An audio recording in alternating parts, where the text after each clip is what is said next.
Coming up, she was larger than life. Ruth Muskrat Bronson, an American Indian civil rights activist, a poet, and a political influencer. How her leadership shaped American sentiment and federal policy. Plus, Dr. Melissa Lewis's work to bridge the gap between healthcare and indigenous culture.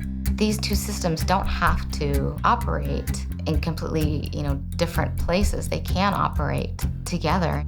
And Harry Oosahwee, how Cherokee language and cultural knowledge influences his art. The Cherokees. A thriving American Indian tribe. Our history. Our culture. Our people. Our future. The principles of a historic nation. Sewn into the fabric of a modern world. Hundreds of thousands strong. Learning, growing, succeeding, and steadfast. In the past, we have persevered through struggle. But the future is ours to write. Osiyo. Osiyo. Osiyo. These are the voices of the Cherokee people.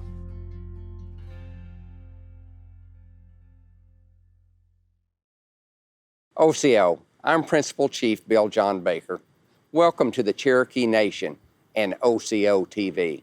This is how we share our culture, our heritage, our history, and our language with you. Wado. Osiyo, it's how we say hello in Cherokee. I'm your host, Jennifer Lauren, at the Cherokee National Capital in Tahlequah, Oklahoma.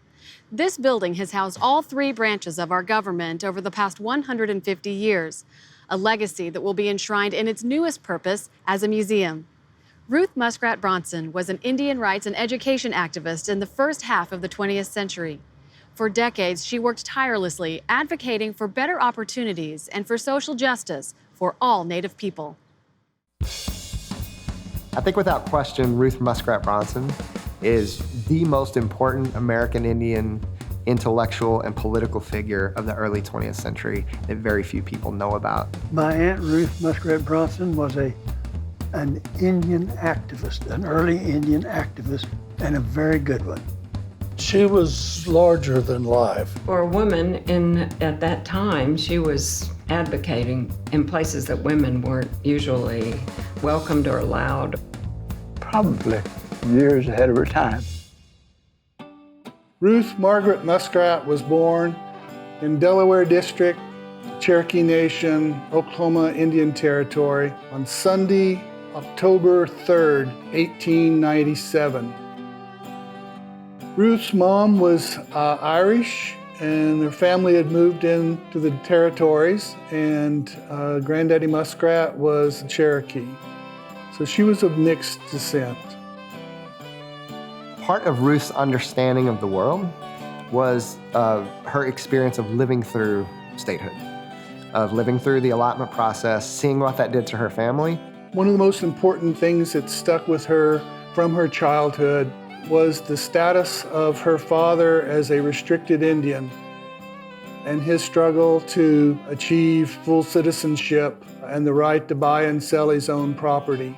She felt like that implied that in general society that he was less than a full person. Her father, James, was a traditionalist and came from a traditional family that was linked to the Kituwa Society. She knew there was another way, and she knew things were better when the Cherokee Nation was still a sovereign government, and that shows up in her work, that shows up in her speeches, that shows up in her writing. Before she shifted into that political activism and that political side of her career, she was a poet. They have gone. They have gone. Our sky blue waters, they have gone. Our wild free prairies, they have gone. To be the white man's own. They have won. They have won.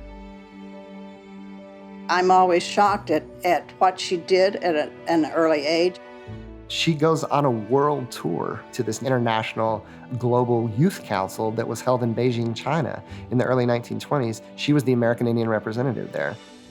The notoriety from that trip really, I believe, gave her the opportunity to be viewed on a stage as a national Indian leader and spokesperson. Our family still has Aunt Ruth's dress, and it is a Plains Indian design and made buckskin dress that she wore when she presented a book called The Red Man to President Calvin Coolidge in 1923.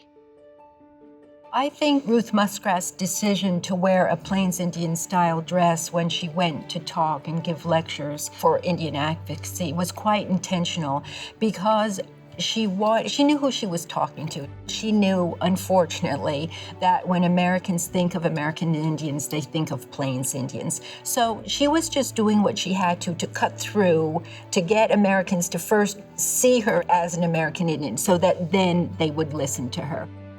She's addressing the president at the Council of 100 and affirming indigenous knowledge, affirming indigenous history, saying this to the president's face in 1923.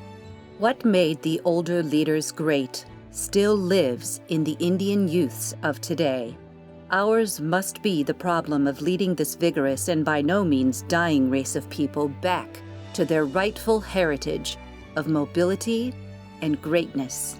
We want to become citizens of the United States and to have our share in the building of this great nation that we love, but we also want to preserve the best that is in our own civilization. With her involvement with the Committee of 100, she's figuring out the ways of how Native people are going to actually really take on the U.S. government.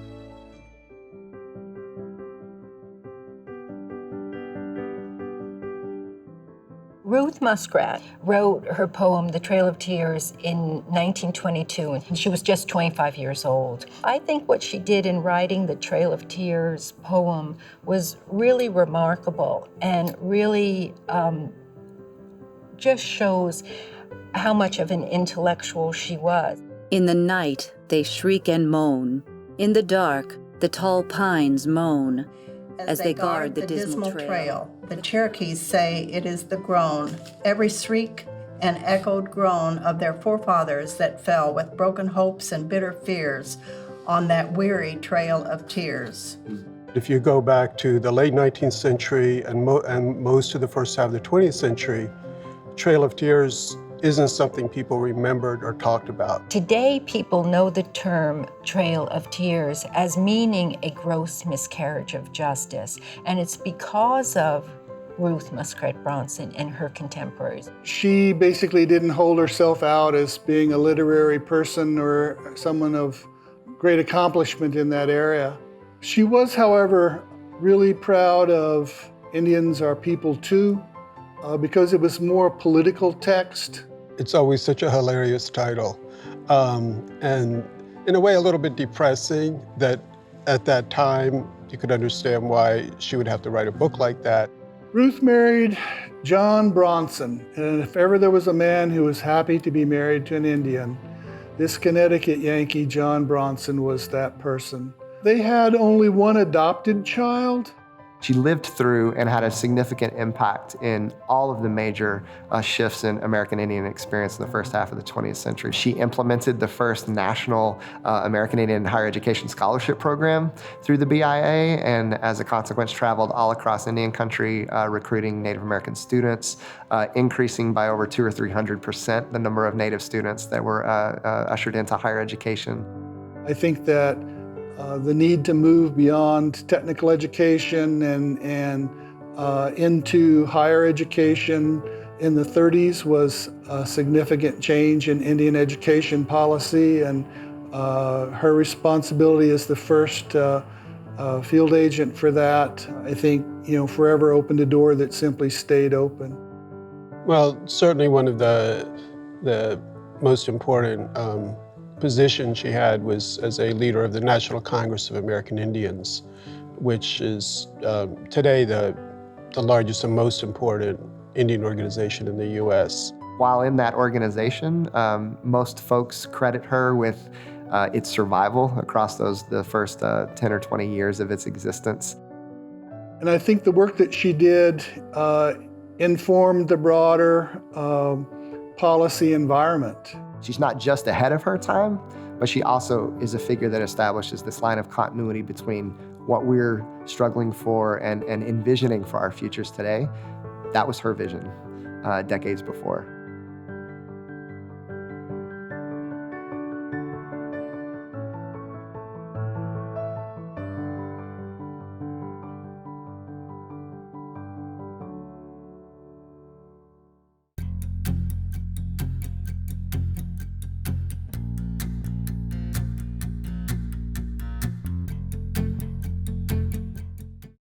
Harry Oosahwee is a well-known Cherokee artist and first-language Cherokee speaker.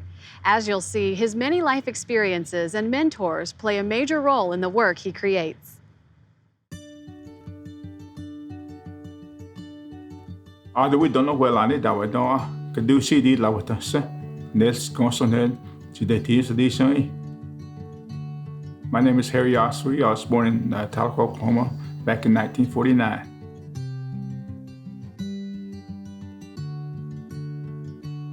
In my stone carving, I just don't do one central figure in my stone carving. There's something all the way around the stone, because to me, it tells a story.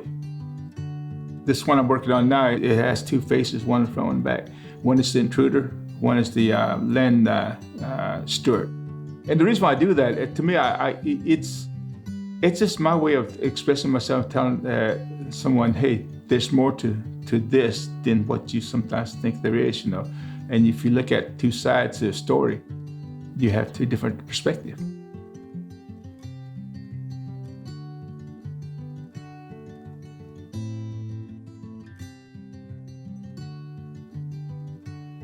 Back when I was a kid, we were out and gathering wild onions, and we came along Clay Bank. And my mom says, when I was a child, we used to make our own toys. And she said we'd take this clay and and she started making these toy animals. And I think that was kind of like the beginning for me, in a sense, We didn't have art class while I went to school. So I just started drawing on drafting class paper. We had real thick drafting class and paper, and man, it was nice to draw on. So I used to draw pictures on those things.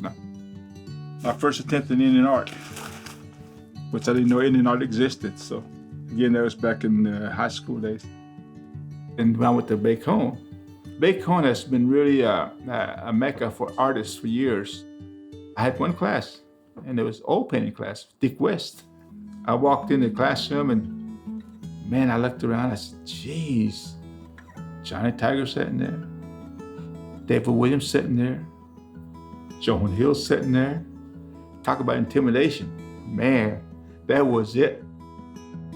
I do try to paint what was taught me, culturally or socially or spiritually, I look at it from the perspective of what I know, and I know what I paint, So to me, that's something that was kind of instilled in a sense by Dick West too, And he was really a good resource for philosophy and art, I think.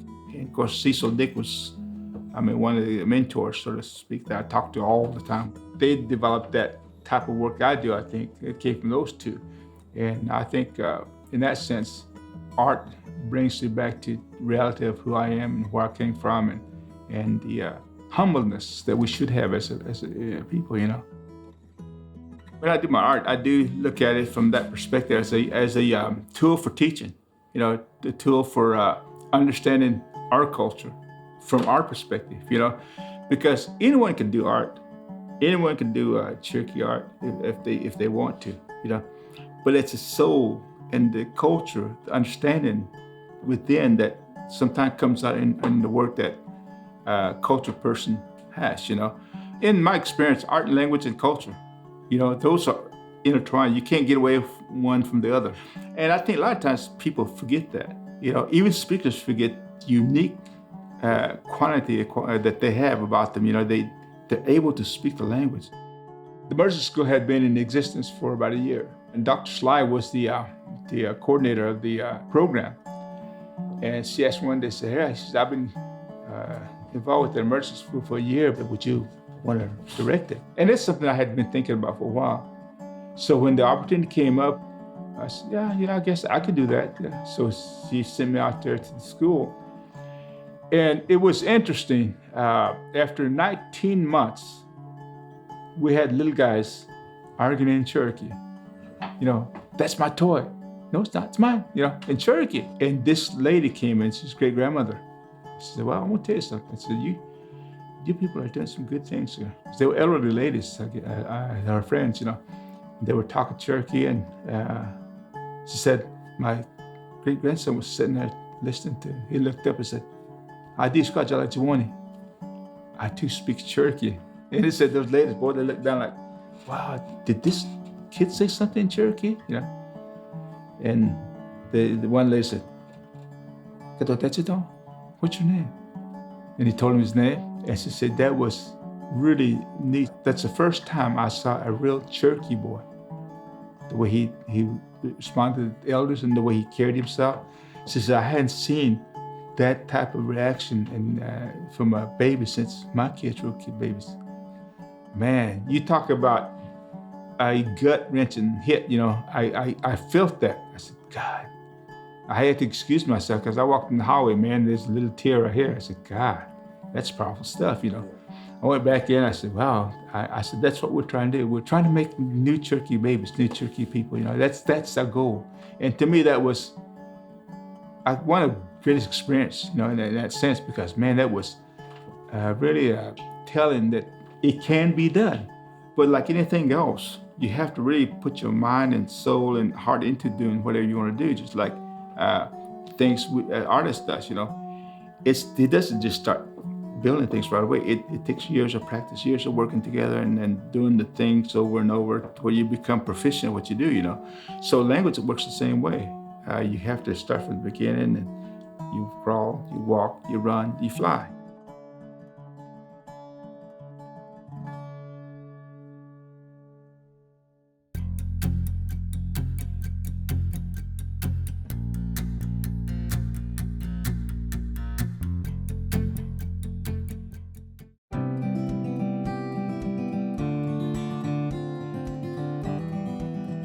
It's like Picasso or Van Gogh. This is someone who really matters in preserving the traditions of his people. Cecil Dick, through his time as an artist, was a storyteller. He was a historian, and he was a timekeeper because he painted for 60 years through time, trying to educate the Cherokee people at that time that didn't have as much knowledge as they do now. And I think he probably painted things that a lot of the people in the 60s and 70s and 80s and 90s had never seen before. It was an awakening. He stuck with his woodland designs and Cherokee people and Cherokee designs. He always painted the woods and the outdoor scenes. He liked to paint hunting scenes as well. He liked to paint natural animals around and how they played a part in the lives of the Cherokee. Cecil may well have known more about the Cherokees than anyone. He was really interested in conveying the art of his people. You know, a lot of artists will try to do somebody else's style, but I don't think you could do it. It was flat, but it was dimensional. That was the thing about it. He had his uniqueness in creating his colors. I talked to him about colors and designs, symbols, history, folklore, ceremonies. He was very educated in those areas. Cecil was basically a quiet, humble man, and he had had a lot of notoriety through his art, but he was just an ordinary person. We all want to say he's just a master artist, you know, which he was. You know, in my family, he just simply Grandpa. That's what he was. We didn't know him anything other than that. In some circles, he's an artist. In some circles, he's a master artist. He was not boastful. Hi, I'm Cecil Dick, and I'm happy to be taking part in this program. And without any more to say, may I begin by describing my paintings. Lived a very simple life and didn't want, didn't desire the notoriety, I guess. He's a very non-commercialized artist. He painted because he loved it. He wasn't interested in making a lot of money. There's not anybody that paints like Cecil, and there will never be anybody that paints like Cecil, and that's what makes his work unique. Indian art is about the capturing of the traditions of native people. Cecil devoted his life to doing just that. Cecil was the most significant Cherokee artist who ever was. Let's talk Cherokee.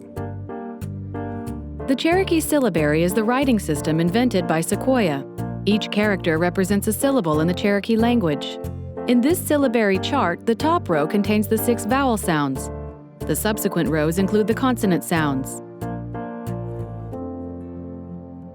Ya, Ya, buffalo, Yansa, Yatsa, Ye, Ye, middle, Ayetli, Ayetli, Ye, Ye, outside, Doyididla, Doyiditla, Yo, Yo, bear, Yona, Yona, You, chickmunk, Kiyuga, Kiyuga, Ya, Ya, nail, Yagi.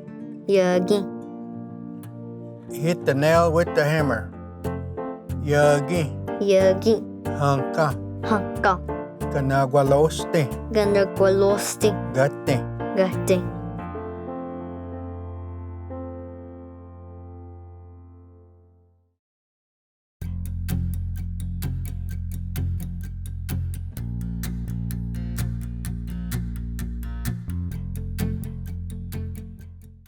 Dr. Melissa Lewis is a researcher in the field of Native American healthcare, working with indigenous communities to improve healthcare and well-being.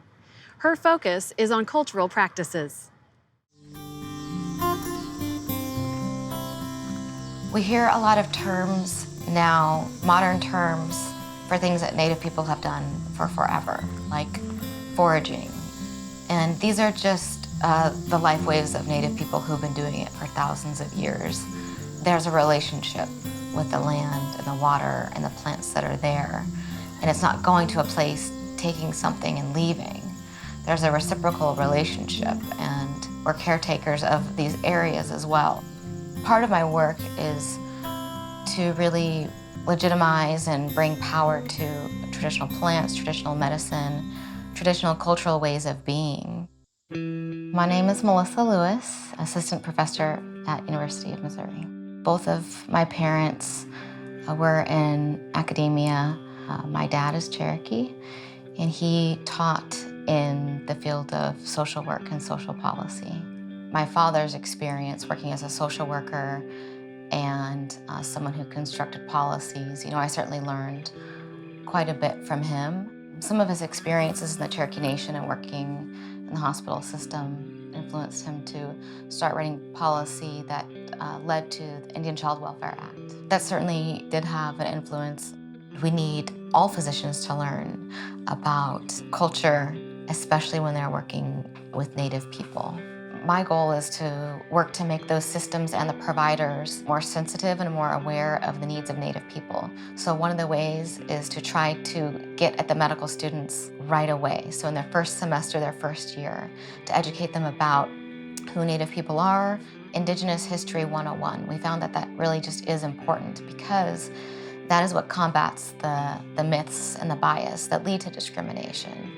Been working with folks at Cherokee Nation, and we're hoping to get a better understanding of what patients, what it is that they need as far as their services. And in particular, do the patients feel as if they are getting the kind of care they want as Cherokee people?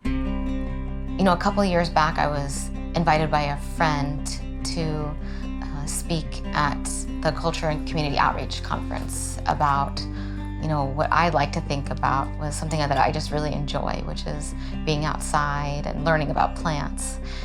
And that ended up with an invitation to 3 Cherokee community centers a couple times over and sharing what I know about plants. And it was an interesting invitation because I'm not an ethnobotanist and I'm not a traditional medicine practitioner.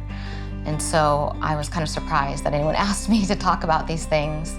What I usually do is I put a presentation together of the things that I like to do during the seasons, the places I like to go for a walk, the plants that I like to watch and sometimes harvest, and then kind of let the folks that are in the community center tell me, you know, what do you do in the fall? So it's been kind of neat because they're more like plants, you know, 101. So we'll kind of mix them all in equal amounts, put some beeswax in, which will, you know, kind of make it all bind together. We'll heat them all up, mix them up, and then put them in some tins so people can use them for when they have arthritis or inflamed joints.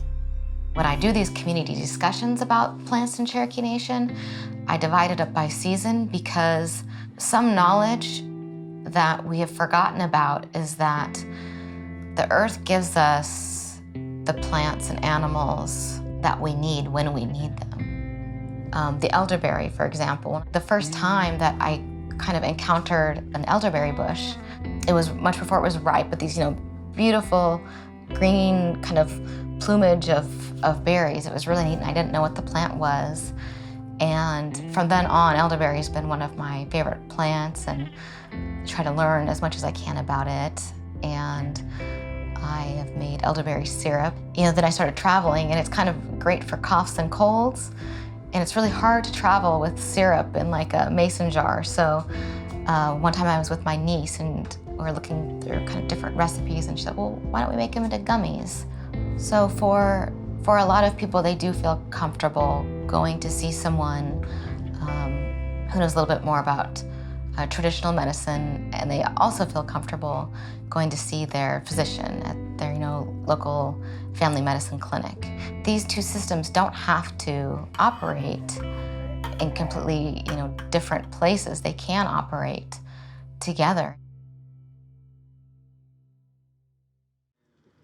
We hope you enjoyed our show. And remember, you can always watch entire episodes and share your favorite stories online at Osio.tv. There is no Cherokee word for goodbye because we know we'll see you again. We say, Doda dago ha'i. Wado.